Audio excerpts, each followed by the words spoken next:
The story opens with Takeru Kamishiro dragging himself through the same commute to the same dead-end job day after day in his dull, joyless life.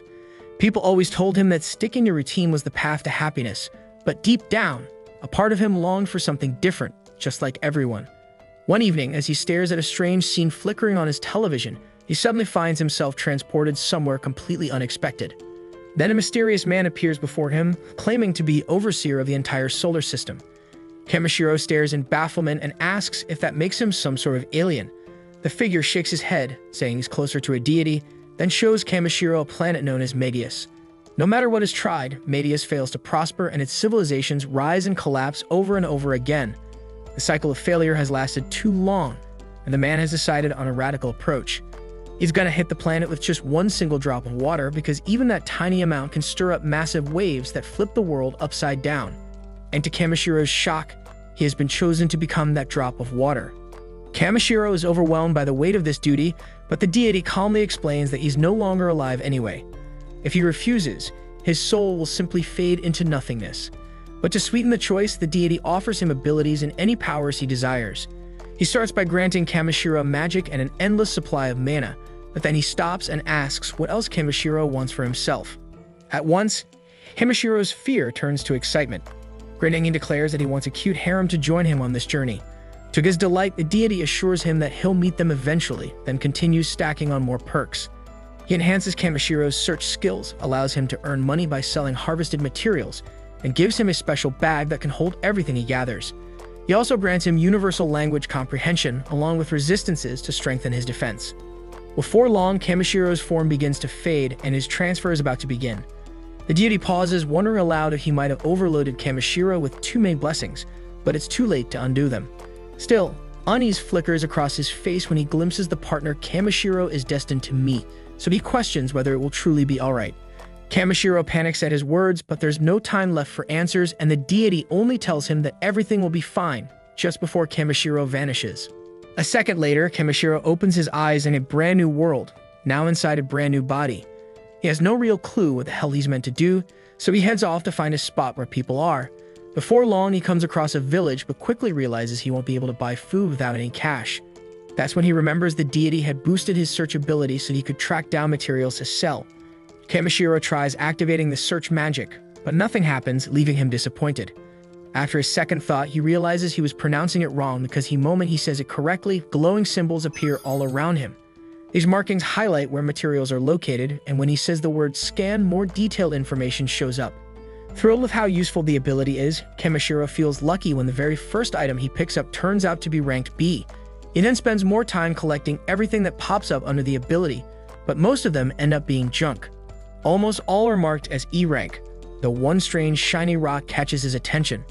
It looks valuable because of how polished and bright it seems, only to reveal itself as an ant's poop. He's baffled why it gets ranked as a C, but still satisfied, since he learns the things he can sell are sorted by different marks, and his search skill points them out easily. With his bag now stuffed full, Kamishiro rushes off to the village, eager to see how much cash he can make.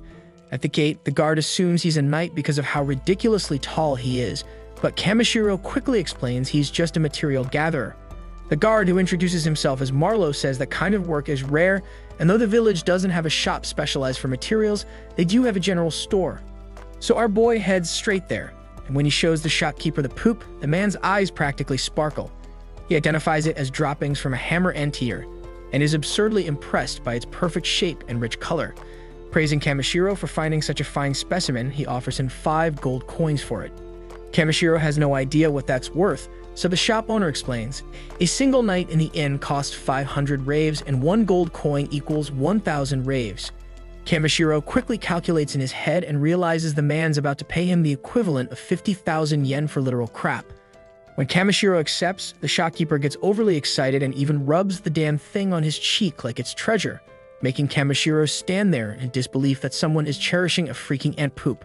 Kamishiro then lays out the rest of his haul, and the shopkeeper stares in disbelief that Kamishiro managed to gather everything on his own. He questions why someone would bring such valuable loot to a backwater shop, but Kamishiro casually replies that he just likes wandering around while collecting whatever he can find. Impressed by his talent, the man decides to ask a favor.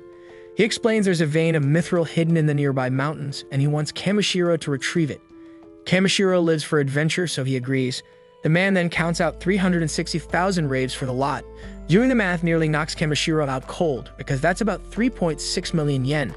But before letting him go, the merchant warns him that there are monsters in the mountains, but he's confident Kamishiro can handle himself. But before heading up there, Kamishiro spends the night at an inn where a young girl brings him a simple bowl of water. The cost is 30 raves, and Kamishiro is baffled when she explains it's for washing himself. Naturally, he'd prefer a bath, but he nearly loses it when she tells him there are no baths here at all. Sorcerers sometimes offer cleaning spells, but the town doesn't have any. Hearing the word magic sparks an idea in Kamishiro's head, so he pays for the water and sends the girl away. Once alone, he experiments with a few chants, and the moment he says clean, the spell activates, and in an instant, he feels fresher than he ever has in his entire life. That's when he realizes he can cast basically any spell as long as he figures out the right word for it. On the road to the mountain, Kamishiro begins to get used to his new skills, and he's startled when he suddenly sees a spade symbol appear for the first time. Excited, he goes to check it out, only to be horrified when it leads him to a skeleton.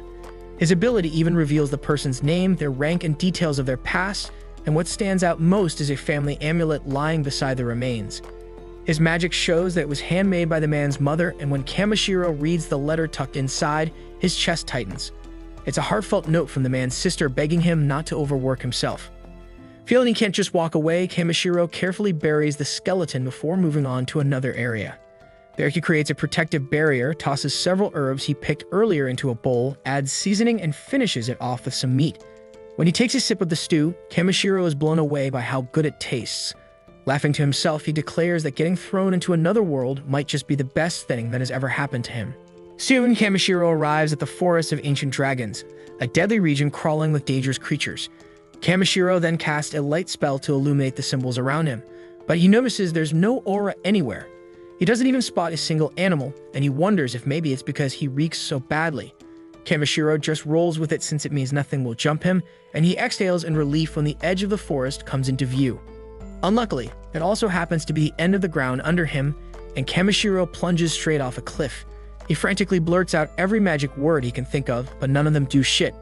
Float does nothing, levitate is useless, but when he finally yells fly, the spell activates. Kamishiro lands safely below and cheers when he sees ore symbols glowing all around. He immediately starts gathering whatever he can, but he still doesn't turn up any mythical ore. Eventually, he spots a faint mark deep inside the mountain wall, so Kamishiro says blaze and hurls a fireball to blast it open. It works flawlessly, revealing mithril at last, though not in large amounts. The cave then begins rumbling, threatening to collapse, but Kamishiro stubbornly presses deeper. He eventually discovers a chamber with water so pure it leaves him stunned, and the scan reveals it as double S rank, making it the most precious resource he's seen yet. And the description says the water holds the magical essence of an ancient dragon, meaning a dragon must be living here. Kamishiro chooses not to panic and starts preparing to collect as much as possible. But before dumping out the plain water in his container, he decides to test if the dragon water is even drinkable, so he scoops up a handful. At that moment, a massive dragon bursts out of the pool, and he's pissed that Kamishiro hasn't acknowledged his presence. Kamishiro freezes in shock, while the dragon is equally shocked that Kamishiro managed to endure his oppressive aura. Panicking, Kamishiro quickly kneels on the ground and apologizes for barging into the dragon's home, and the beast respects his courage. Kamishiro introduces himself, stating plainly that he's human, but the dragon struggles to believe it. He explains that the mana radiating from Kamishiro was so overwhelming that it shook him awake from his deep sleep. Kamishiro doesn't get what the hell he's saying, but the dragon clarifies that the amount of mana pouring out of him could actually match his own or even exceed it. The ancient dragon calls himself Voldius, and he states that he has a favorite ask of him. Voldius recognizes the clean, raw power in Kamishiro, and it makes him believe that Kamishiro might be able to rouse his child. And naturally, the dragon isn't expecting him to do it for nothing, so he promises to hand over a heap of mithril ore in exchange. Voldius presents our guy with the egg that refuses to hatch, but Kamishiro has no idea what the hell he's supposed to do. So Voldius tells him to channel his mana into it the same way he produced his light. Kamishiro then speaks the word heat to warm it, but he panics when a freaking massive force erupts all around him. Something's obviously off, but Voldius bursts into laughter. Kamishiro's body begins to be dragged into the egg, and he thinks about how he only just reached this world, and he was hoping to see more of it before he died. Moments after, Kamishiro ends up in a weird place, and a voice calls him reckless. Kamishiro wonders if this is the deity from before, but realizes it's someone else. This girl says she has been tinkering with this planet for tens of thousands of years, but it only took Kamishiro one day to cause a massive ripple, and she isn't happy about that. Kamishiro has no idea what this girl is even getting at, but the girl simply casts him away. Kamishiro is bewildered when he returns to the world, but relieved when he sees that he managed to make the egg hatch. Voldias asks Kamishiro to name the newborn, but Kamishiro isn't sure if he should. Voldias says it's fine because the child already has its true name, and he only wants Kamishiro to give him his everyday name. Kamishiro agrees to it and christens the baby dragon B for Black. Then Voldias tells B to roam the wide world as much as he desires, and the hatchling immediately joins Kamishiro's party. Kamishiro notes that the little guy was just born and questions whether it's smart for Voldias to let him leave with a stranger like him. But Voldias isn't concerned, and he points out that Kamishiro is stronger than he is and he feels safe in trusting his child in his care. Voldias then delivers Kamishiro's reward by firing a beam at his magic bag, then bids him farewell. Kamishiro then formally asks B if he will come with him on his gathering journey, and the tiny dragon chirps his agreement. Kamishiro couldn't be happier, but before setting off, he takes a moment to use magic to clean up his new partner, because the funky little dragon stinks like hell. Kamishiro reaches the surface, bringing B along for his very first experience of the outside world. Since traveling through the forest at night can be risky and his stomach is already growling, Kamishiro decides they'll just make camp and rest until morning. Inside Kamishiro's item box, we find that he's carrying a stash of double S-ranked elemental water. This isn't just ordinary water, it's saturated with magical essence drawn directly from an ancient dragon's overflowing power, so it's crucial for raising a young dragon like B. In fact, Kamishiro's stash is linked directly to the underground lake, thanks to Voldias. So he tells B to drink as much as he likes because they've got an unlimited supply, and Kamishiro wants the little guy to grow up strong and healthy. B then insists Kamishiro take a sip too, and when he does, he's amazed by the water's clarity and purity. Before night fully sets in, Kamishiro uses a few enchanted stones to form a protective barrier around their site. According to a book he picked up from Jerome's shop, these stones are highly valuable. But thanks to the divine blessings he received, Kamishiro can produce them without much trouble. Curious about how they work, he uses one to ignite a fire and starts preparing dinner. He then seasons a cut of meat with care and throws together a hearty stew.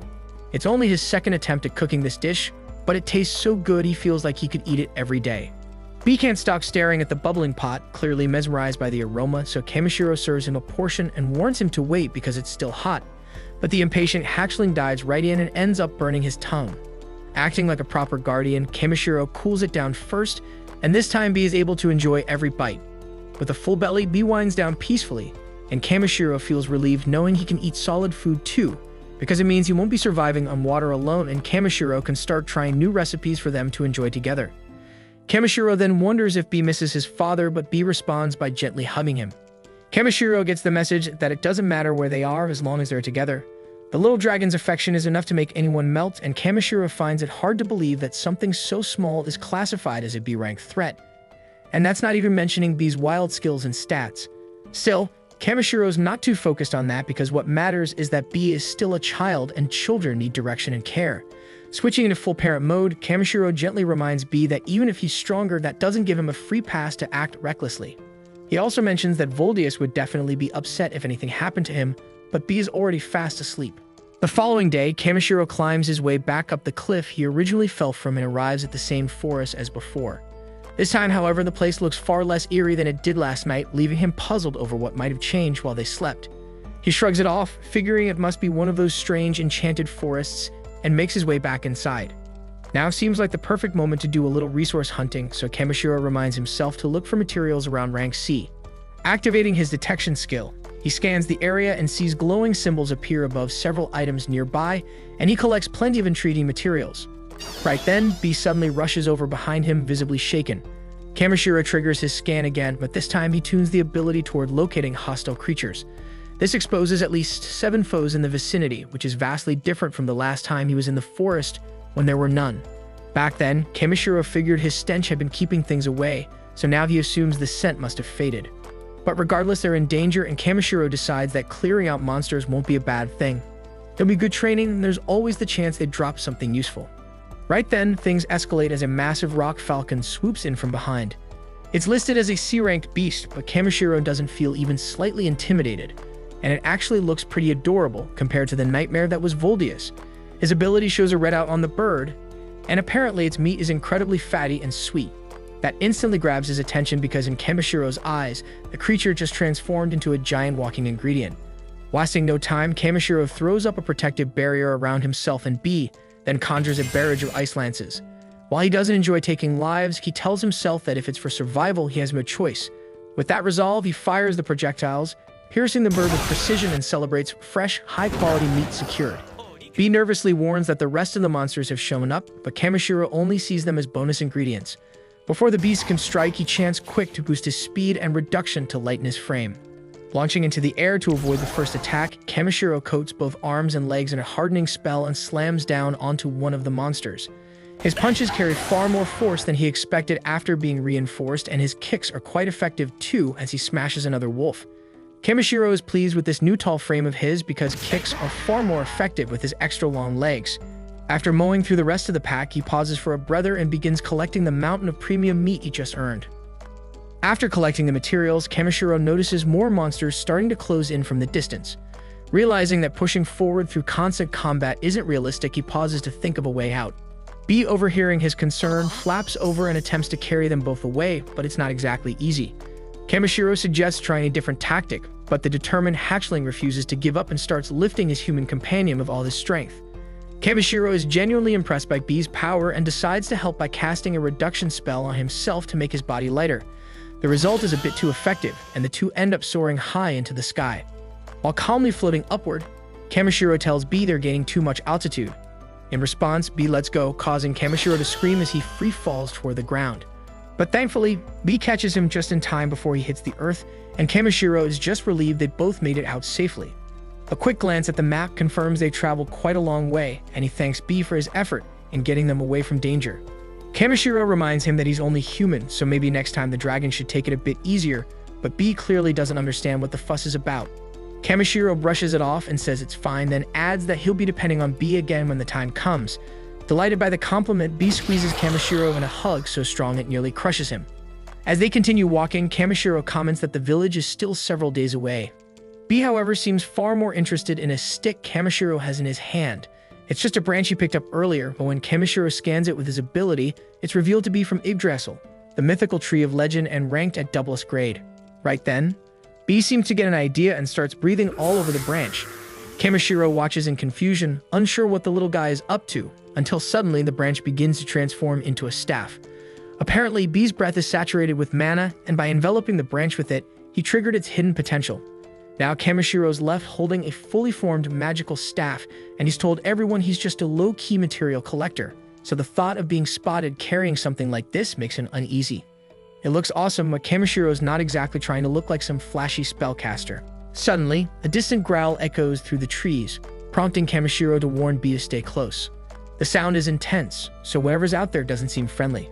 But instead of backing down, Bee darts forward, and Kamishiro has no choice but to chase after him.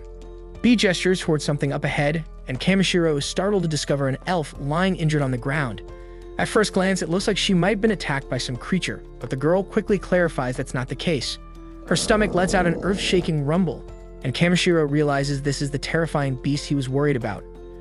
She explains that she hasn't had a single bite in 3 days, though what she truly needs is water. Kamishiro hands over the last of his clean drinking supply, and the elf gratefully tells him he's just saved her life. Her hunger isn't going anywhere though, and Kamishiro suddenly remembers the boxed meal the innkeeper packed for him. When he offers it, the elf accepts without hesitation, and Kamishiro quietly notes that she's nothing like the graceful, elegant elves he read about in books. A moment later, he grows concerned when she suddenly stops eating, but it turns out she's just overwhelmed by how good the food tastes. She looks like she's seeing stars, whispering that she's reached heaven, though Kamishiro casually mentions that it's probably just because she was starving. With over-the-top flair, she claims she's been brought back to life by the taste alone. Still, Kamishiro feels something is a little off. They aren't that far from town, and certainly not far enough to completely run out of supplies. She tries to explain it away, saying she left in a hurry, but that excuse doesn't quite sit right either because most travelers pack food just in case. The elf gets irritated with the interrogation, but before she can come up with another excuse, he's hit by a foul smell that derails the conversation completely. He always imagined elves would smell like blooming flowers and crisp peppermint, not like livestock shit. Deeply offended, the girl snaps back, saying it's not her fault because she's been roughing it outdoors for days. Still frustrated by the insult, she thanks Kamishiro for the help, then storms off before he can say anything else. Once she's gone, Kamishiro returns to gathering materials. And as they finally reach the edge of the woods, just as they step out, the two are thrilled to see a passing carriage approaching right on time. Kamishiro stares in awe as the carriage rolls into view, not pulled by a horse, but by a freaking unicorn. While majestic, unicorns are surprisingly common in this world and only considered an E-rank creature. The driver spots Kamishiro's staff and asks if he's a magician of some kind, but Kamishiro quickly clears that up, saying he's nothing more than a material collector and trader. The man is even more impressed by this, noting that someone who specializes in gathering is a rare find. Kamishiro didn't expect that kind of response and quietly admits to himself that he wouldn't exactly call himself a specialist. The driver kindly offers him a ride back to the village, but Kamishiro hesitates, pointing out that he's a tall guy and might not fit comfortably. Fortunately, there's ample space inside, and the family turns out to be very warm and welcoming. Ever since arriving in this world, Kamishiro has noticed that children seem drawn to him. Now that he's practically a parent himself, he doesn't mind it at all. He just hopes he isn't being a burden, but the man reassures him that the village lives by a simple code: help those in need. It's a value the whole family shares, and Kamishiro quietly admires the courage it must take for kids to travel with their parents in such risky territory. The children are incredibly sociable, so Kamishiro gently reminds them not to trust people too quickly. He jokes that he could have been a thief for all they knew, but the boy grins and says he never had a doubt. Their family carries a small bell that rings whenever someone dangerous is nearby. It's a clever little tool, and Kamishiro wonders if he might be able to craft something similar himself. After exchanging names, they start to hear faint chirping coming from inside Kamishiro's coat. The kids get excited, eager to meet whatever kind of creature he's hiding, but Kamishiro warns them that it's no ordinary pet. Eliza curiously comments that monsters aren't anything unusual, and adventurers often travel with them, so there's no need to be so secretive. Kamishiro is relieved to hear that monster companions are common here, and he finally gives Bee permission to come out with the added warning not to bite anyone. Bee pops out with a cheerful grin, and the parents are visibly startled to see an actual dragon. Seeing their reaction, Kamishiro quietly decides that it's probably best not to mention that Bee is the offspring of an ancient one. The family immediately assumes Kamishiro must be a dragon knight, given the fact that he's traveling with an actual dragon. He casually explains that he just stumbled across a dragon egg one day. That revelation shocks them even more, since getting a dragon to hatch is no small feat. In fact, for a human to pull it off is practically unheard of. As Bee tugs at Kamishiro playfully, he starts to realize just how unusual this little dragon truly is. Eliza points out that they rarely ever encounter dragon knights, and seeing a real dragon in the flesh is even rarer. Kamishiro, who's only ever seen dragon knights in RPGs, is sure he won't be able to stop staring if he ever meets one in real life. Later that evening, they settle down to make camp. Porin is impressed by the enchanted stones Kamishiro uses to ward off monsters. On top of that, Bee can sense danger before it gets too close, so Kamishiro reassures everyone that they'll be just fine through the night. When Eliza announces that it's time to eat, Kamishiro offers to cook for the group. She gives him the go-ahead, and the kids watch in amazement as Kamishiro starts pulling out a mountain of ingredients. They whisper among themselves, wondering if he's actually a mage, but Kamishiro laughs and tells them it's just a special item bag that can carry far more than it looks. He finishes preparing his go-to-meat soup, but this time he adds a side dish: a mushroom and vegetable salad. The presentation is mouth-watering, and the family dives in eagerly because none of them can remember the last time they had a meal that tasted this good. But just as everyone's enjoying themselves, something seems off with Porin. For a moment, everyone panics, thinking something's wrong, but it turns out the taste moved him to tears. After so many days eating nothing but dry jerky, seeing his children eating real food again overwhelms him. Porin can't hold back the tears, and Kamishiro chuckles at how dramatic he's being. Porin loudly declares that Kamishiro must be a mage and crowns him the Wizard of Flavor. The name gets a big laugh out of everyone, and the cheerful mood carries over into the night as someone pulls out an instrument to play a light tune. The entire family joins in, and the night is filled with music and joy. The warmth of the evening makes Kamishiro reflect. He realizes how many things he's missed out on.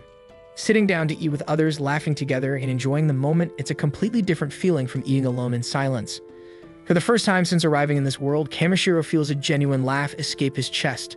As night falls and everyone begins to sleep, Kamishiro says goodnight to Bee and peacefully gazes up at the stars above. The following day, Takeru wakes up early and starts cleaning his scissors to pass the time until it's time to move out. Porin lets him know they'll hit the road after breakfast, but Takeru brings up a small request.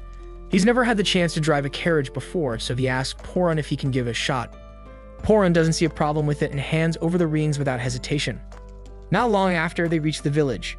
Takeru hops down from the carriage and Porin thanks him for sharing his meals.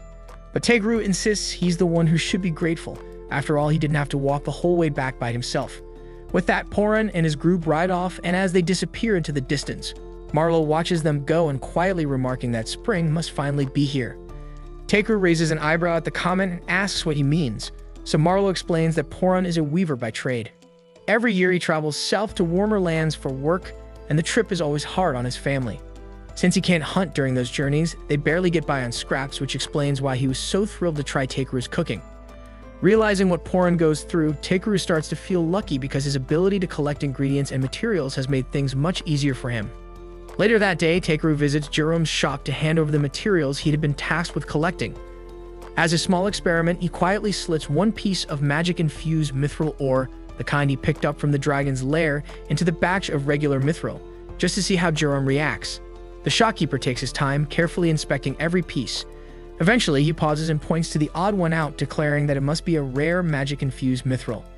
Jerome explains that a few chunks of this stuff hold enough magical power to replace most of the kingdom's standard magic stones. Takeru pretends to be surprised, though he already knew exactly what it was. Jerome is impressed that Takeru managed to stumble upon something so rare, but Takeru shrugs, saying he just happened to come across it during his trip. Jerome doesn't buy the modesty. Even if it was just lying around, being able to recognize and retrieve a stone like that takes skill. He tells Takeru that if he really wants to make the most of his abilities, he should head to Belkame, a major city with a much bigger market. As much as Jerome doesn't like the idea of letting go of someone with so much potential, Takeru would have access to a wider selection of goods and better opportunities there. He only asks that when Takeru eventually makes a name for himself, he remembers to send a few good customers back to his shop. Takeru wasn't really aiming for fame or recognition, but the idea of heading to a major city sparked his curiosity. Once he got back to the inn, he decided to learn more about Belkame. There he discovered that the city had a well-established adventurers guild, one that handled quests from across the entire nation. The adventurers were organized into various roles, combatants, support types, and other specialties. Since he was now living in a different world, Takeru thought it might be fun to experience life as an adventurer, traveling from place to place. He set his sights on joining the guild in Belkame, but before heading out, he still had some unfinished business here in Tormy. First, he made his way into town to drop off the monsters he captured so they could be processed. With that taken care of, he spent the rest of the evening celebrating with the villagers, eating, drinking, and enjoying their hospitality. The following day, Takeru returned to the butcher. By then, all of the monster parts had been cleaned and prepared, giving him more than enough food and spices to keep him stocked throughout his trip. The woman behind the counter said the village would feel a little emptier without him, and that a lot of locals had been hoping he might stick around longer. Takeru admitted he'd missed the place too, but there were still so many places he wanted to see and so many people left to meet. He couldn't stay in one spot just yet. The woman smiled and said she understood and that she wouldn't try to convince him otherwise. Before he left, she handed him a cloth bag. Inside, she packed a full set of meals for the road. Actually, it was more than just one. She'd stuffed the bag full of travel lunches. Takeru was touched, and it looked like food wouldn't be a concern for quite some time. Later, back in his room, there was only one thing left on his mind: what to do with the magic mithril ore. Jerome had told him it was far too valuable for him to buy, which left Takeru unsure of what to do with it. Throwing it away was out of the question, but since the ore contained a strong magical presence, he began to wonder if he could use it to create something useful for the village as a way to say thanks. That's when his eyes landed on the lamp sitting on his table and an idea clicked. He grabbed the magic ore and tried merging it with the lantern. It didn't take long before he figured out the right process, and with a burst of light, he succeeded in crafting a magical item. The following day, just as he was about to leave, the entire village gathered to see him off. Takeru thanked them for all their kindness. As a token of his appreciation, he presented the item he'd made. He explained that it was an enchanted tool designed to generate a protective barrier around the village, one that would repel anyone with harmful intentions. The villagers were stunned by the gesture. While they deeply appreciated it, some of them hesitated, wondering if it was really alright to accept something so rare and priceless. Takeru reassures everyone that it's perfectly fine because he considers it the least he can do to repay their kindness. And also he wants to make sure the village is still safe and intact if he ever decides to come back for a visit. Jerome, however, can't help but wonder what kind of power source is behind the device. Curious, he opens it up for a closer look, and sure enough, inside is the magic-infused mithril ore worth a fortune. He's about to object and say they can't possibly accept such a valuable gift, but by the time he turns around, Takeru has already slipped out the gate and disappeared down the road, so it's too late to return it now. As Takeru makes his way toward Belkame, he takes a moment to appreciate the quiet countryside. The breeze is calm, the view is peaceful, but that doesn't last. Up ahead, standing square in the middle of the road, is a giant crab that looks like Mr. Salta. At first, he's a bit taken aback, but once the surprise wears off, Takeru checks Mr. Saltha's stats and quickly realizes there's nothing too threatening about it. What really grabs his attention is the line that says it's edible. With a smirk, he decides tonight's dinner is going to be seafood. He casts a body enhancement spell to get ready for combat. But before he can even throw a punch, B zooms past him and lets out a piercing sonic scream that knocks the crab out cold in one hit. Takeru is amazed because he had no idea B had that kind of power. But there's no time to celebrate yet as two more crabs appear out of nowhere. Thinking he's safe by standing in the center of the road since crabs are supposed to only move sideways, Takeru relaxes. That is, until the crabs charge straight at him. Turns out these ones can move forward just fine, and in seconds they flanked him. As the claws close in, B reacts quickly and lifts Takeru into the air. The two crabs crash into each other below, giving him a lucky escape. Takeru thanks B for his fast thinking, but the fight isn't over. The first crab has recovered and lunges forward in a blind charge. Takeru summons his staff and smashes the crab straight into the sky, finishing it off for good. With the danger cleared, it's time to start preparing the meal. Takeru hardens his arm into a blade-like edge and starts cutting off the crab's claws and legs. After a few minutes of work, everything's ready to be boiled. He pulls out an enormous cooking pot and tosses all the crab parts in. He adds water, a generous amount of salt, and lets everything cook for a few hours. When it's finally done, the two of them sit down to eat. The crab meat is delicious, sweet, rich, and perfectly cooked, so Takeru and B devour every bite. From now on, Takeru decides he's going to start hunting and eating as many monsters as he can. If every battle leads to a new kind of meal, then he's all in. After a few days, Takeru and B finally arrive at the gates of Belkame. He stops for a moment, taken aback by the sheer size and grandeur of the city's fortified walls. They're massive and beautifully built and far more impressive than anything he's seen so far. As he approaches, he notices a long line of travelers waiting to be inspected before entry. Takeru joins the line, but before it's his turn, he discreetly casts a spell to mask his magic bag because he figures it wouldn't be a great idea for the guards to find out he's carrying an item with infinite storage. When his name is called, Takeru is led into a separate inspection room by the guards. One of them begins checking through his belongings while the other asks about the reason for his visit. Takeru replies that he's here to register with the Adventurers Guild. The guard nods, saying that makes sense because Belkame is home to the largest guild on the entire continent. He doesn't think Takeru looks suspicious, but protocol is protocol, so he tells Takeru they'll be running a scan using something called a virus. Takeru blinks because he's never heard of it before, so he asks how it works. The guard explains that a virus is a magical tool designed to detect if someone's hiding anything shady. Takeru agrees, and the guard holds out the device, scanning him from head to toe. After a few seconds, the results come in, and nothing out of the ordinary. Feeling curious, Takeru activates his ability and takes a peek at what the guard actually saw. The stat window pops up, showing that Takeru is marked as a magic user, nothing else. That's a relief because none of the powerful skills or blessings he got from the deity showed up, which means his secrets are still safe. The guards give him the all clear, but just before letting him go, one of them stops him with another question. It's not a serious issue, but he's curious why Takeru's stat window shows a blessing of the dragon's tag. Takeru calmly explains that it's probably because of his pet. He calls B out, and the tiny dragon emerges, and both guards are stunned by how adorable she is. Fortunately, there are no regulations against pet dragons in Belkame, so they give him permission to enter the city with her. The only condition is that she needs to wear some kind of tag or mark to show she belongs to him, in case something happens. Takeru didn't bring a collar, but then he remembers the lucky charm he received from Porin's kids a few days ago. He pulls it from his bag and carefully ties it around B's tail, and the guard nods in approval that it'll work. They mention that they'll still need to submit a formal notice to the mayor's office about a dragon being registered in the city, but that's their job, and Takeru doesn't need to worry about it. After returning his bag, they point him down the main road and tell him that if he keeps going straight, he'll eventually reach the Adventurers Guild. As Takeru steps into the city for the first time, he's blown away by how lively and beautiful it is, far beyond what he expected. Just then, B points her tiny claw toward a large building at the end of the main street. Judging by its size and design, it's definitely the Adventurers Guild. Without hesitation, Takeru heads over and steps inside for a look around. Not long after, a woman named Ariana walks up and greets him warmly, welcoming him to the Adventurers Guild Europa. They're always happy to welcome new members, so she invites him over to the front desk to begin the registration process. She hands him a form and asks him to write down his name and current job. It sounds simple, but for a moment, Takeru pauses and realizes something odd. He still doesn't understand how he can read and speak the language of this world so fluently. After filling everything out, Ariana follows up by asking if he has any experience with combat. Takeru casually mentions that he's taken down a griffin, fought off a bunch of wolves, and even handled a couple of oversized crabs. It It all sounds a bit too convenient, and Ariana quietly wonders if he's exaggerating, so she asks if he has any proof. Takeru says he does, but warns her that it's kind of big. Ariana, thinking it's nothing serious, tells him to go ahead. To her absolute horror, Takeru pulls a massive crab from his inventory and drops it right on her desk. The sheer weight of it splinters the wood into pieces. He instantly realizes he might have gone a bit overboard, but in his defense, he did warn her.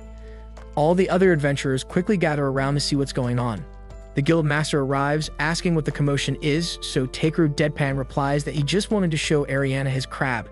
The guild master, staring at the ruined desk and giant crustacean, says he can see that. But he's more curious about how Takeru pulled it out so casually, and he suspects an item box. He asks where Takeru got it, and Takeru explains that it was a gift. The guildmaster activates his own ability to confirm. It's similar to Takeru's scan, but instead of a stat window, he can read a person's aura and judge their intentions. Takeru's aura gives off nothing suspicious, so he decides there's no need for punishment, just an honest mistake. He says they can appraise the crab and offer a payout by the end of the day, but Takeru surprises everyone again by saying he actually plans to eat it later. The entire guild goes silent, stunned by the statement. The crowd grows even larger, so Ariana hurries to wrap things up and suggests they move to the next room. Once they're seated at a different desk, Ariana tells him the crab definitely proved his strength, no doubt about that. She then finishes processing the paperwork and hands him his official guild armband. She admits that someone of his caliber should probably be starting at a much higher rank, but guild rules are strict, and every newcomer starts at F rank. That said, with skills like his, she expects him to move up fast. The following morning, Takeru locates the family of Beluria, the young man he had discovered deceased in the woods, in order to inform them of his passing and return a few of his personal belongings.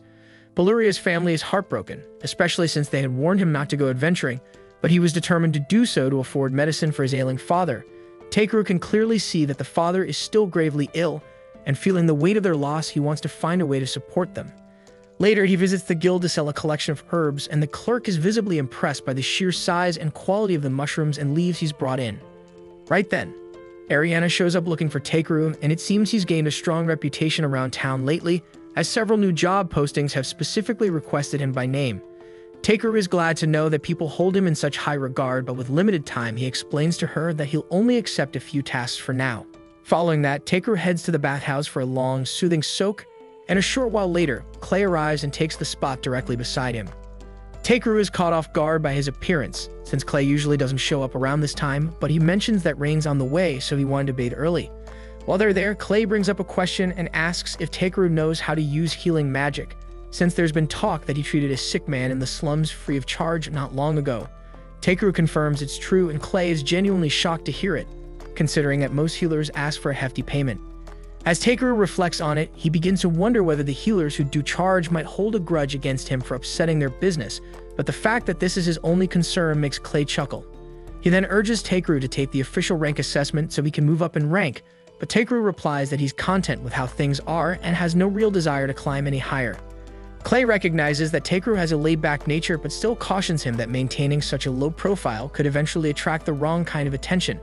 As he gets up to leave, he advises Takeru to gain a better understanding of how the world operates. Later, Takeru returns to the guild with another batch of herbs, and the clerk sincerely thanks him for his consistent effort, though he once again wishes Takeru would pursue a higher rank, one that would be easily attainable for someone of his skill. Takeru, however, repeats that he's content right where he is and has no plans to rise beyond F rank. Right then, a sudden uproar erupts inside the guild as news breaks that a large horde of goblins has been sighted near the city. The guild master immediately issues a directive for all adventurers ranked D and above to prepare for combat. He then turns to the receptionist and inquires if any A-rank adventurers are available to participate in the operation, but unluckily most have already departed on various missions, leaving only one A-ranker in town, and it's Clay. The guild master breathes a sigh of relief, knowing they'll at least have the support of the Honorable Dragon King, so he instructs Muesli to go and notify Clay of the situation immediately. Takeru watches all of this unfold, and while he could probably wipe out the entire goblin force without breaking a sweat, he's only an F rank, so technically, there's no obligation for him to get involved, and honestly, he doesn't care to. Yet the guildmaster isn't fooled by Takeru's act, and he calls him out directly, making it clear that he's joining the mission whether he likes it or not. Not long after, once all the adventurers are assembled, the guildmaster outlines the details of the upcoming operation. The front lines are expected to form along the southwestern Stavlaw plains, and from there, the goblins will likely push toward Belkame. To prevent any breach of the city walls, the plan is to intercept the horde at the Zalwis River before they get any closer. The adventurers appear fired up and eager to protect the city, though Takeru, for his part, would rather be anywhere else. Right then, two nearby adventurers notice that Takeru is listed as F rank and question why someone so low-ranked would be allowed to take part in an operation like this. At that moment, the guild master returns and admits he's not entirely sure either, and he just knows that his staff won't stop talking about how amazing Takeru is, so he figured it might be worth bringing him along.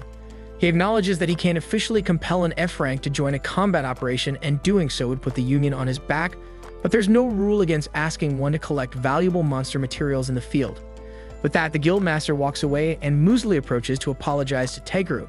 She's just as confused as he is about why the guildmaster would drag an F rank into a battle, but yet she promises to do her best to support him out there. Takeru isn't sure what she means, so Muesli clarifies that she knows a bit of healing magic and will be assisting as a field medic. Takeru understands why she'd be brought along, but as he looks at how excited she is to charge into what could easily be a bloodbath, something in his gut tells him this mission is going to go sideways fast. Not long after, Takeru and Muesli arrived at the rear outpost, and the instant they get there, she gets startled by a bird and instinctively latches onto Takeru's arm. He politely asks her if she could let go, but Muesli is far too shaken to loosen her hand. She keeps insisting that she's not scared in the slightest, but Takeru is not buying it. He points out that they're stationed at a rear outpost well away from the actual battlefield, so the likelihood of her encountering any real monsters is minimal. He reassures her there's absolutely nothing wrong with feeling scared. After all, even the bravest warriors feel fear sometimes, so what matters is doing your best with whatever strength you've got. Moved by Takeru's words, Muesli brightens up, promises to give it her all, and dashes off toward one of the nearby tents. Just then, Clay steps out and can't help but laugh at how Takeru just gave an encouraging speech about courage when he himself was doing everything he could to dodge the battlefield earlier. Takeru acknowledges the irony in that, but explains that he simply prefers not to get involved in trouble unless absolutely necessary.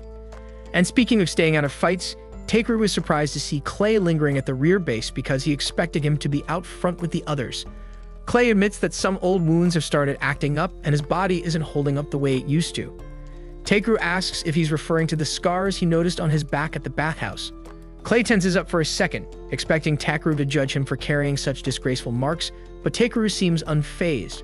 Clay explains that scars on a warrior's back are seen as a stain on one's pride, and they suggest you were injured while fleeing from a fight. But Takeru doesn't view it that way, and he can tell those wounds were earned protecting someone. And the fact that he was badly injured yet still survived is something to be proud of, not ashamed of. Right then, a deep rumble echoes in the distance, the unmistakable sound of hundreds of footsteps drawing near. Clay immediately realizes that the guildmaster's frontline defenses must have been compromised and that the enemy is closing in fast, so he grabs a spear and tells Takeru he's heading out to intercept them. And even though his old injuries are flaring up again, Clay firmly declares that he'll defend Takeru no matter what, even if it costs him everything. Takeru tries to stop him, insisting it's not necessary, but Clay is already charging into battle. Takeru then glances over at the tent and spots Muesli in the middle of healing a wounded adventurer. Watching her push through her fear and continue helping others, even with the threat of the enemy closing in, makes him feel guilty for trying to take the easy way out. Right then and there, he resolves to do everything in his power to ensure everyone makes it home alive. He casts a protective barrier around the outpost to shield Muesli and the other healers from harm, and then heads out toward the front lines to face the goblins himself.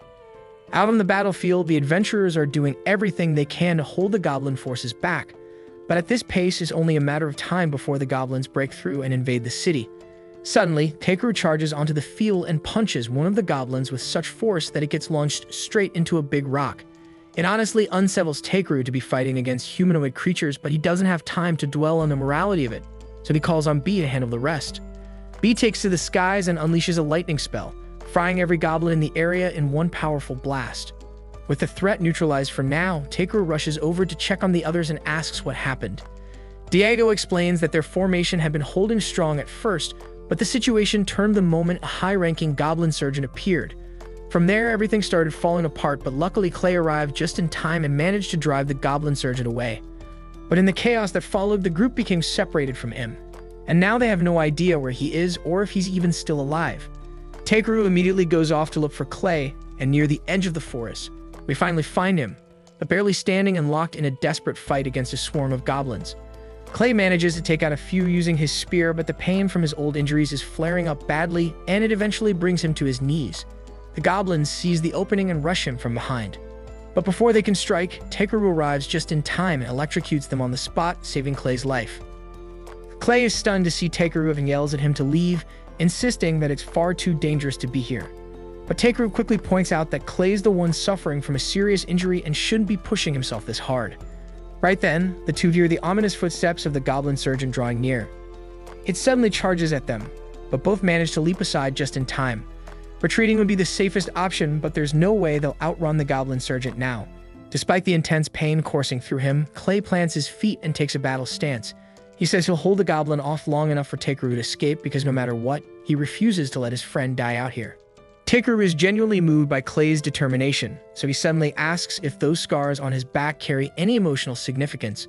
Clay thinks it's a strange question to ask in the middle of a battle, but replies that the scars only serve as a painful reminder of his past failures, so he hates them with every fiber of his being. Takeru takes that as a sign that he wouldn't mind if they were erased, and before Clay has the chance to ask what he means, Takeru pulls out a vial of Voldius' enchanted water and splashes it onto him.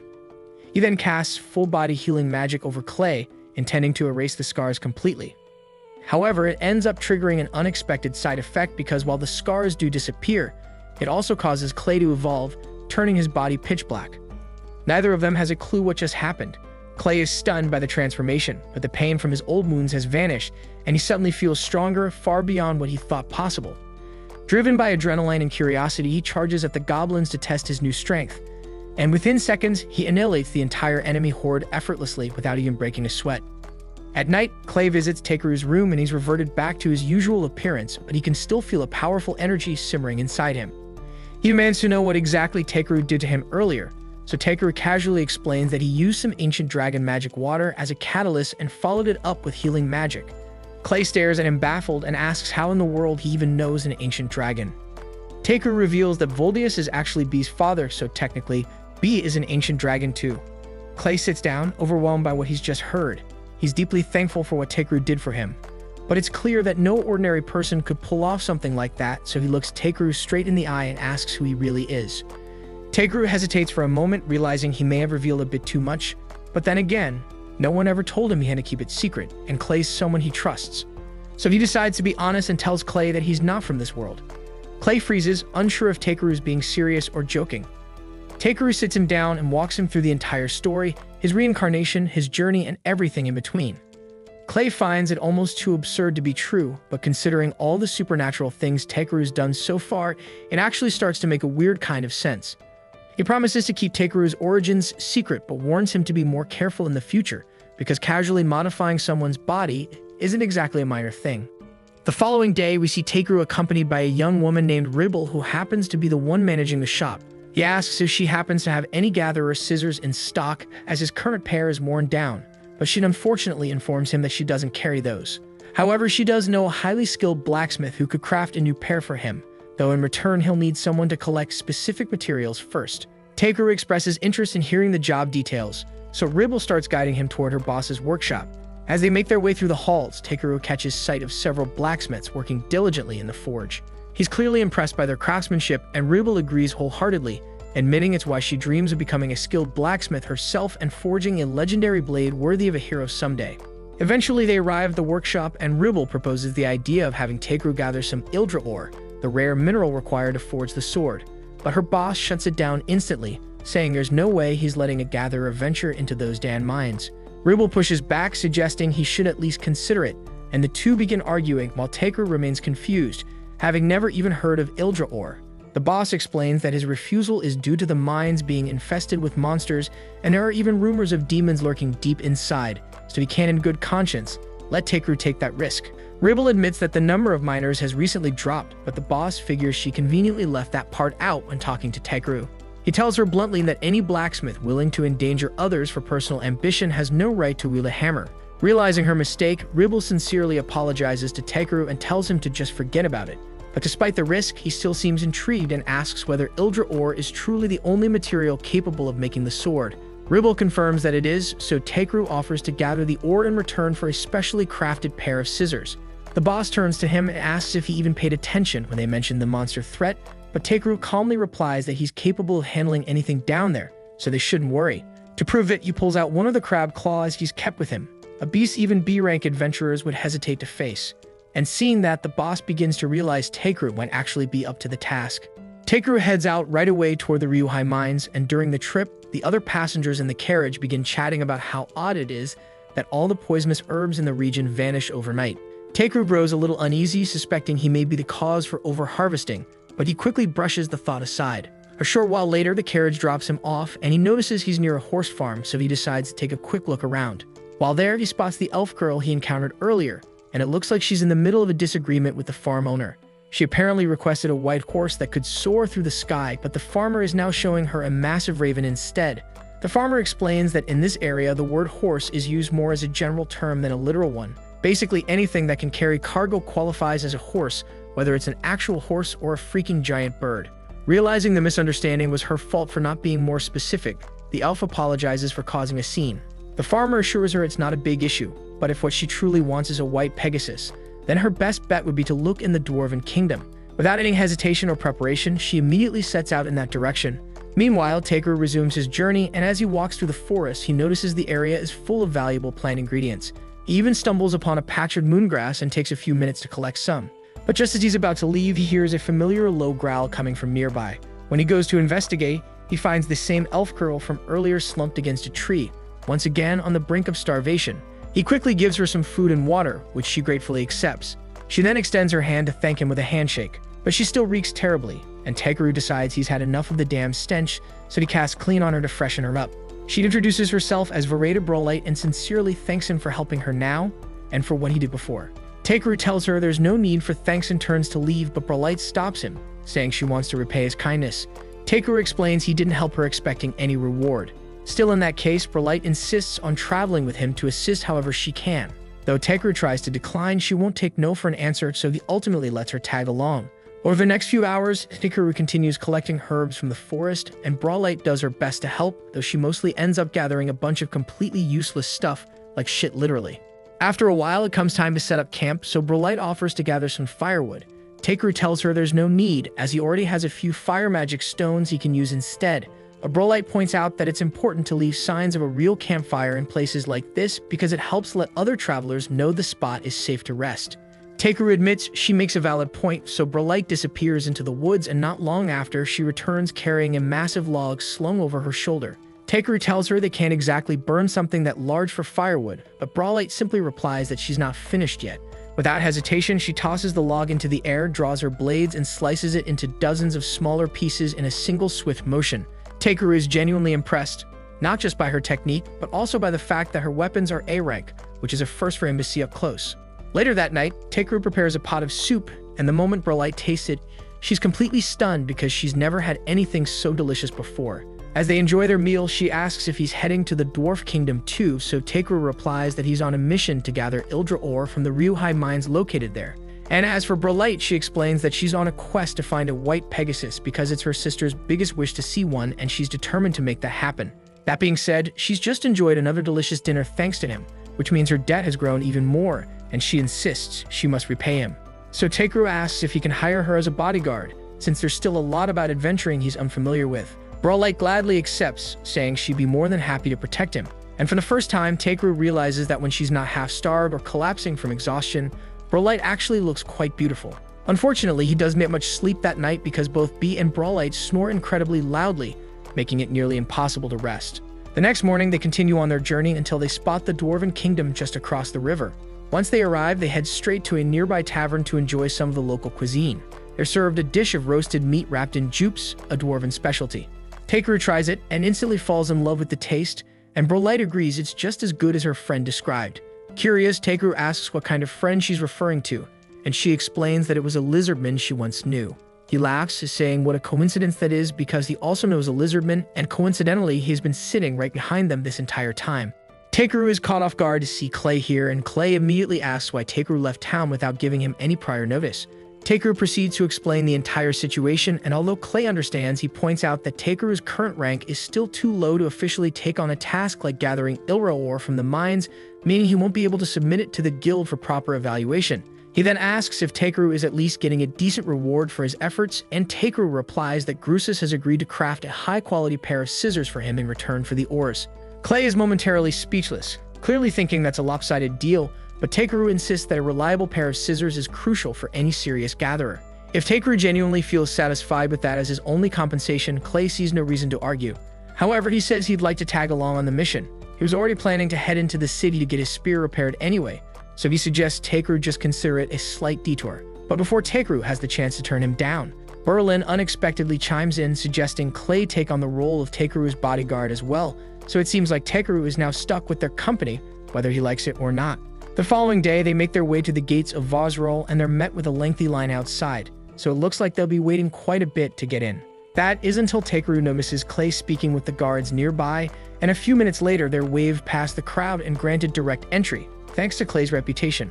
Once they're inside the city, one of the guards pulls Clay aside to deliver a message. The king is requesting an audience with him.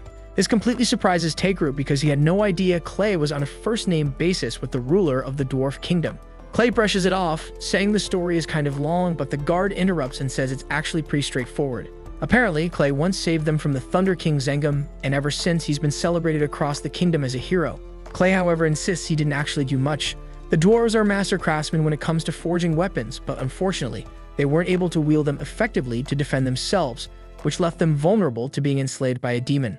Then one day, Clay just happened to be passing through, and as soon as the demon saw him, it turned and fled without a fight. That moment alone was enough for the dwarves to declare him their savior. They even went as far as erecting a statue in his honor, though apparently sculpting isn't their strong suit, because the final result looks more like a freaking T-Rex than Clay himself. A short time later, Clay and the others make their way to the castle to meet with King Zorwadin. As soon as they arrive, Clay immediately demands to know who thought it was a good idea to make a statue of him that looks like that. Zorwadin replies with a laugh, saying he just thought it looked cool that way. Takeru quickly picks up on the fact that Clay and Zorwadin seem to have a close relationship, but he needs to cut into their banter because there's something important he has to deliver to the king. A letter of introduction from Grusas, essentially requesting permission for Takeru to enter the mines. The king says that under normal circumstances he wouldn't have an issue with it, but a few months ago the mine became infested with an alarming number of demons, so he's concerned for Takeru's safety. He asks if Takeru is truly willing to proceed despite knowing the risks, and Takeru assures him that he is, so the king grants them permission to go in and investigate what's causing the sudden demon presence. Clay acknowledges the assignment without hesitation, but Takeru is left stunned since tracking down demons wasn't exactly part of the plan. Eventually, they arrive at the mine entrance, where the head receptionist from the local guild unlocks the gate to let them through. Takeru casts a light spell to brighten the tunnel ahead, but from what he can see, there aren't many ores around this area, so he asks the guide if they can head in a bit deeper. The guide agrees, but suddenly B senses a threat approaching. Takeru quickly activates his scan ability and detects that they're under attack by two massive spiders. Clay immediately steps in and drives his spear straight through the first spider's mouth, while Takeru uses magic to immobilize the second one, buying enough time for Brolite to rush in and carve it apart. And with the immediate threat dealt with, the group presses on. As they continue further into the mine, the magical pressure grows stronger, and Takeru starts to spot faint traces of Ildra ore embedded in the rock walls. Unfortunately, the samples are too small to be of any real use. Just then, he notices something deeply buried in the stone, so he fires off a blast of explosion magic to break it loose, revealing a massive ore vein. It's not Ildra ore, but something even rarer and more valuable, prompting the guy to tell him that this is a remarkable discovery. But just as they begin to take it in, he suddenly warns Takeru that something else is closing in. The guide goes pale, eyes widening as he realizes it's a demon. After taking a closer look, Takeru calmly tells the group to stand back because he plans to handle this one solo.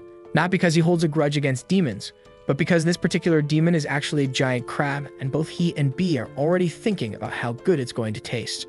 Takeru then calls out to B, asking for some cover fire while he charges in to attack, but he makes sure to warn B not to use any fire or lightning spells, since they don't want to ruin any of that precious crab meat. B responds with a sonic scream that disorients the creature, giving Takeru a chance to dash in and slam it over the head with his staff. But this crab is a lot tougher than the ones he's fought before, and it smacks him across the face. Still, Takeru is not backing down, and the crab tries to crush him underfoot, but he quickly rolls out of the way, and B seizes the moment to freeze one of its legs in place.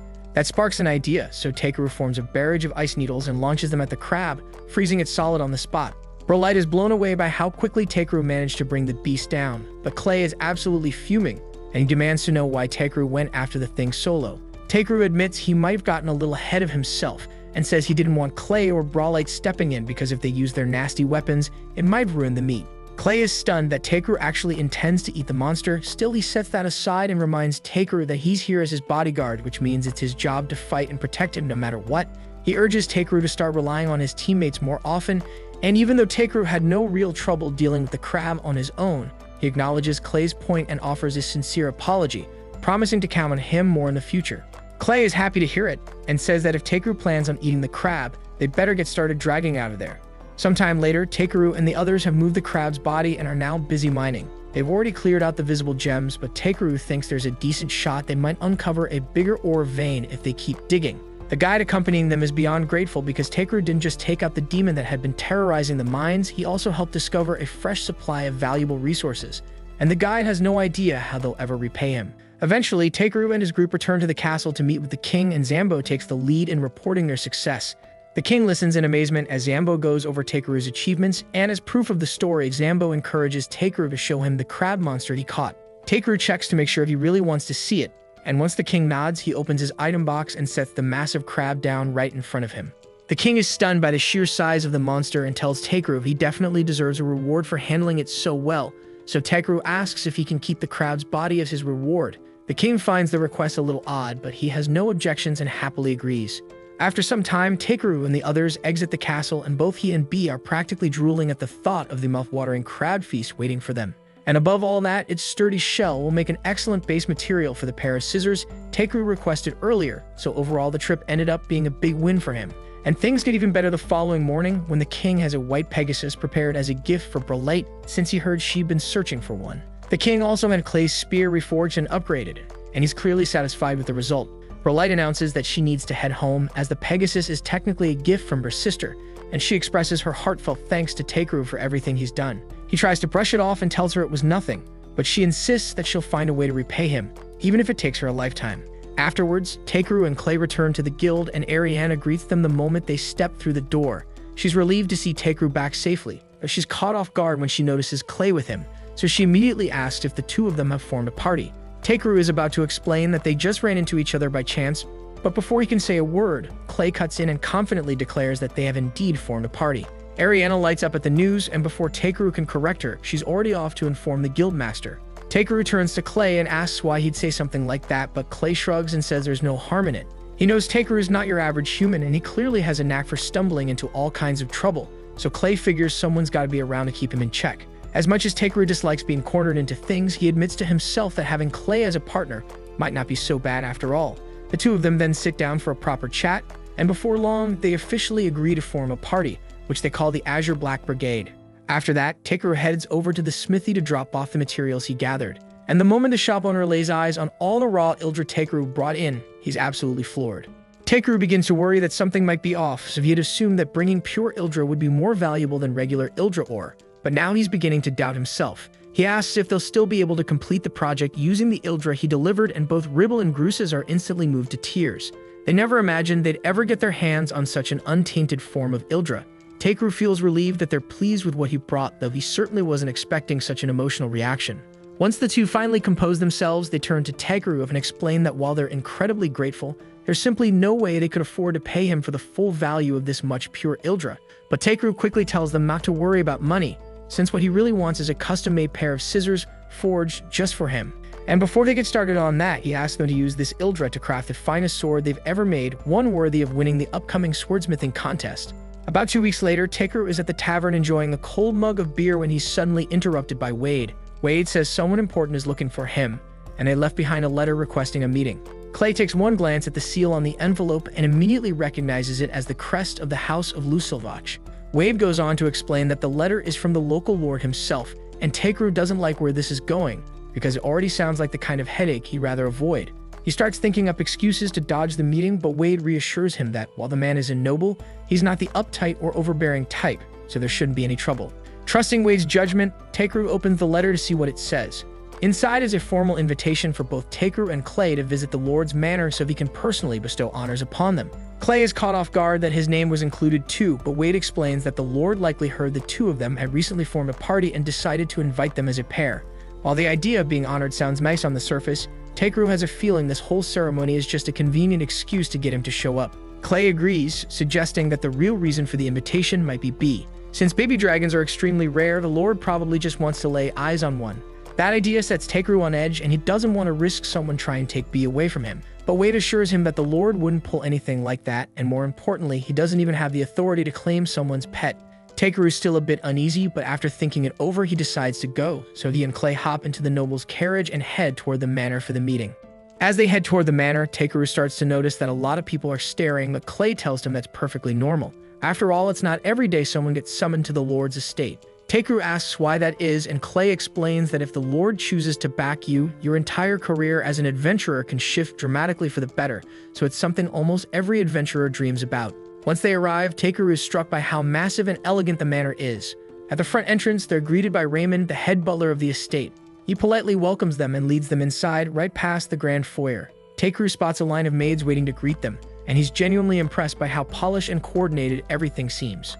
As they approach the staircase, a man walks by, but rather than acknowledging their presence, he throws them a dismissive glance and carries on like they're invisible. Takeru brushes it off because he's not easily rattled by rude behavior, but just a moment later, a young girl suddenly darts down the stairs and starts demanding that he hand over B, saying she wants him for herself. Takeru coolly replies that there's no chance of that happening, and the girl looks stunned, like no one's ever told her no before. She begins lecturing him about how dragons are noble creatures and that, as such, only someone like her should be allowed to own one. But she's clearly reciting something she was told to memorize. While she's rambling, Takeru opens her status window and sees that her name is Tyrus, the Lord's daughter. She doesn't strike him as a bad kid, so he kneels down and gently asks her why she believes she deserves B in the first place. Tyrus becomes slightly flustered and admits that Bernard told her all adventurers are beneath nobles, and that if you give them an order, they have no choice but to follow. That explains a lot, and it's clear Bernard has been filling her head with nonsense. But Takeru doesn't have a clue who that guy is. For now, he calmly tells Tyrus that B isn't just a pet, he's part of his family, and there's nothing in the world that would convince him to give him up. When Tyrus hears him say that, something clicks. She finally understands that asking Takeru to give away B is like someone demanding she give up her own family, and she knows she could never do something like that. Curious, Takeru asks why she wanted a dragon so badly in the first place. Tyrus quietly explains that she hoped to show one to her mother, because it's one of her mother's deepest wishes, but just thinking about it fills her with sadness. At that moment, a man approaches, notices the gloomy look on Tyrus's face, and gently asks her what's the matter, baby girl. Tyrus turns toward him and calls him daddy, so Takeru quickly realizes this must be the Lord, and he's honestly taken by surprise since he'd been imagining some bald, chubby old guy instead. The man gives his name as Belmonent, and once they sit down together for tea with Takeru and Clay, he offers an apology for his daughter's earlier rude attitude. Takeru waves it off and says it's no big deal, and Clay then asks Belmonent why he called them there, so the Lord explains that it concerns his wife Muleteria. He continues, explaining that his wife has been confined to bed for the past 6 months, and that he recently heard stories about Takeru curing a weak, near-death man in a single night, so he began to hope that Takeru might be able to help her using that same power. Takeru knows his magic is potent enough to fix most illnesses, but the last time he pushed it that far, Clay ended up evolving, so he's nervous about what might happen if he uses it on Muleteria. Belmonent goes on, saying that the reason Tyrus wanted Takeru's dragon is that in a few days she has to return to her academy in the royal capital, and she thought that if she left a cute little creature beside her mother, it might cheer her up. She might get carried away sometimes, but at heart she's a kind girl, and this whole story brings both Clay and B to tears, so Takeru finally agrees to help, even though he's still scared it might cause problems for him later. Belmonent is thrilled when he hears that Takeru is willing to help, so he escorts him to his wife's room and tells her that he has brought someone who might be able to heal her. First, Takeru uses his scan on her, and when he checks the status window, he realizes her condition is even worse than he imagined. Her status is basically a long list of life-threatening problems. For example, she's suffering from severe cataracts, anemia, kidney poisoning, liver poisoning, and that's only the start. It's honestly a miracle she's even still alive, but he's confident he can cure most of those conditions. Yet there's something in her status called Ivor poisoning, and he's never encountered it before, so he's not sure if his magic can deal with that shit. Even so, he won't know for sure until he tries, so he asks Belmonent if he's willing to entrust his wife's life to him, and both the Lord and Muleteria quietly agree to place their full faith in Takeru's hands. This was the end of episode 6. Subscribe to not miss the next episode.